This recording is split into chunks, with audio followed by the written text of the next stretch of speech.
choga ngwan en malwara men kan gat tin binyin gwana gwal taga chang chit ka kwany me ngut ke ka gat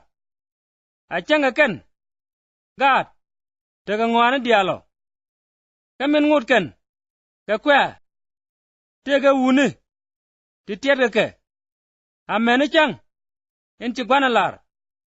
ka chwajen ta ye tega kon me ngut kon ke gat lam na kwany yeni ti rwai ga wa me ka me chi gwap en rong chukut gare jak chwaje dap e chek dap ga je pin nguda ko banei tin te pin nguda kan ko te kon chut no gat kop me drap jek ko lam na gat chukut ye gade jagare loy ni kon min we ababa wa eno jin chilangot ala kwany ajin gat kame laba gat akus baje kam ti dial tin tegeje ka kwi gade medan me ku yen kut ku yen akwany kati kito akus te sok katame min chiaben achia kum ngach kiego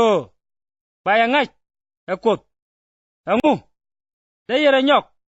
ka lo jok ka ti jego ti la ruit yen ti jego angu gor yen o bi yere nyok la kwany keno ngut yen tir yenin ka pas ka gwal runa kana run ando la ga ye enu la remen telet ga ye babang da mare alanga ye gwano bia chirga ko ba chu chirga ye ba tela dwer mi chalet ka ngaye nungu che ye lat suk to go kenyamo ta ga joi ka chang ne me joi da eri ga ye ken ye na bui ka ken ye na lok duno yen nyorna agwa chit ka mi nyuri ye na jang nal ka chit ka mi nyuri ye na ye chu kerso angu kitwogo ka ta lo ye dan ka gan poinda de wan kun lorar ka de ka kama mulurone antame jena gwante arun ko ye la raj mesok kane diti pel gane ye ka chie kwi ga megwa gor kane o daga na kon ko bia kulo gworo ke gwayeno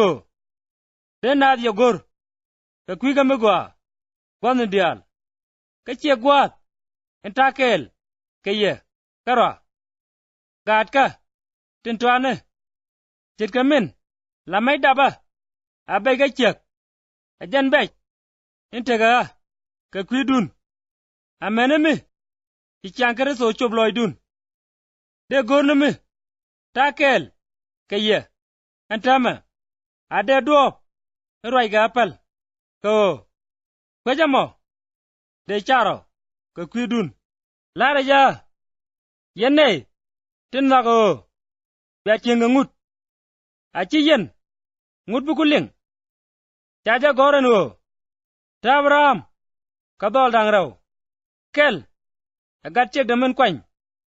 kamendong agat chek de melor ka gat chek en kwany dap gaje katariang ka gat chek en lor dap gaje karwai mi chalara teme neme arwai chera kan mandang raw titi kamar wai ne kop dang raw chekel agar chekel bega pem sainai daba gat ka kwi kwanya teme jen agar a pem sainai rol arabia kajen lor ne jerusalem matame ko chenga kwanya kana gaat ka chegin dong lut ni Jerusalem min temnial